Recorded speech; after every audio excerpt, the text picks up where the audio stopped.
Good day everyone, this is Jasmine Obra from 104TM. Today I will discuss to you a case study report entitled The Environmental Impacts of the Tourism. Many parts of the Philippines have been developed through tourism. Sustainability initiatives have expanded beyond the rehabilitation of physical environments towards the reconstruction of discourses that shape human-nature interactions. In the present study, the discursive materiality of territorial assemblages of sustainability was examined by analyzing tabloid news report coverage of the closure, rehabilitation, and reopening of Boracay, an island in the western Philippines hailed as one of the most popular beach destinations in Asia. This paper focuses on the negative and positive impacts of tourism on the environment. Sustainable tourism development must always respect the environment and be based on recognized principles of sustainability.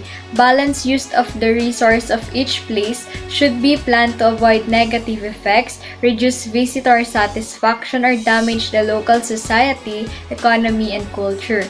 Limits can be difficult to quantify at times, but they are essential for sustainable tourism. To preserve the main elements on which it is based, the tourism sector needs to invest in the preservation of natural environment.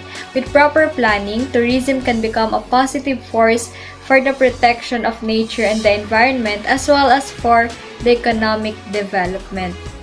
On the other hand, the negative impact that tourism can have on the environment undermines both the basic resource for coastal tourism and the other non-tourism industries. To avoid these effects, tourism must be planned, managed, and implemented in a way that is ecologically sustainable, socially beneficial, and economically viable. In addition, the negative effects of tourism occur when the level of visitor use exceeds the capacity of the environment to cope with that use within acceptable changes. The threats to the country's natural resources and environment are real and continue to increase with time and social changes.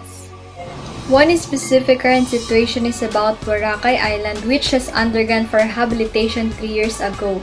The island was closed for 6 months because of the pipe that dumped unmanaged sewage straight into the water of Boracay. In addition, the number of tourists gave a huge negative impact on Boracay Island because of the lack of proper sewage and waste management system, as well as the misuse and overuse of natural resources. Research concerning development control in the island of Boracay within the Philippines suggests that politics and governance during this democratic nation play a bigger role in explaining this gap than an absence of data, knowledge, or concern among residents or tourists. In step with a survey of Ingenta 2021 about the residents and tourists, which revealed that they are very concerned with the unregulated degradation of the island.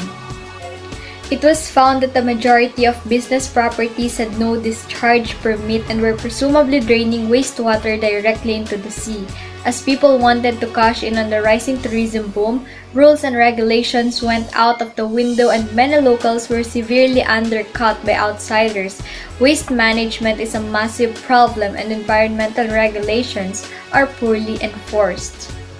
As part of the data gathering, some principles in the course are related to the topic, which is about environmental impacts of tourism. For this reason, the environment acts as a vital role because tourists want to experience a haven of fun in different tourist spots in the unique natural environment.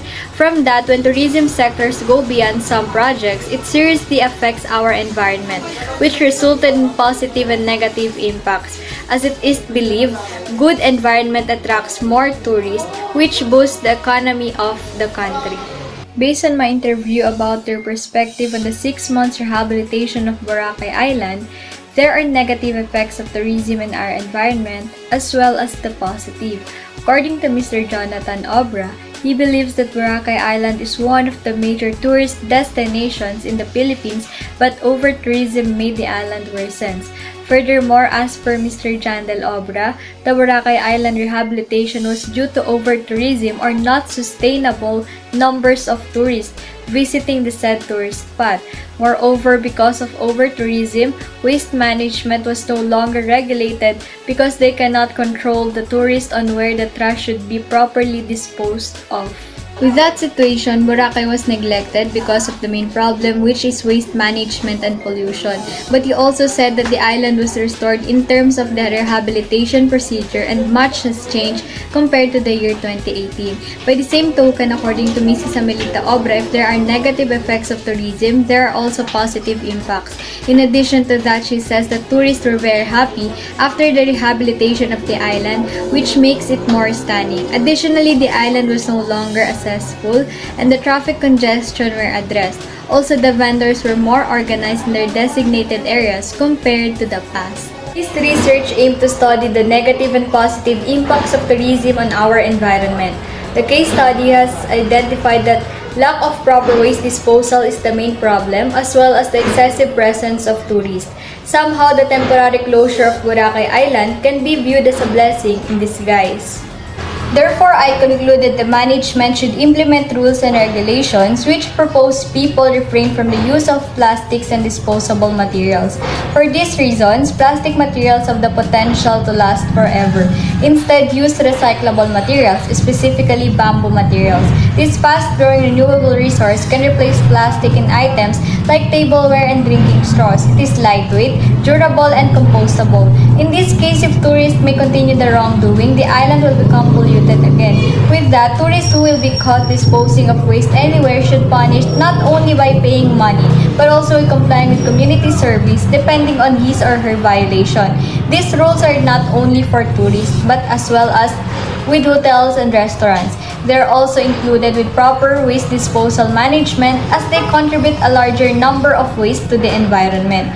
Furthermore, in regards to over-tourism, the management should encourage the dispersion of tourists within the area and even beyond the territory, suggesting the visit of lesser-known destinations and less touristic areas. Also to promote tourism in different periods, for example, out of season and at different times from the most popular. Importantly, educate travelers and tell them how to be more responsible and respectful of the place. If tourists are well informed and knowledgeable, rules and regulations are well proposed, the beauty of the island will long last. The environment is where we all meet, where we all have a mutual interest. It is the one thing all of us share. So let us live it with care. That would be all. Thank you for listening. May you continue learning.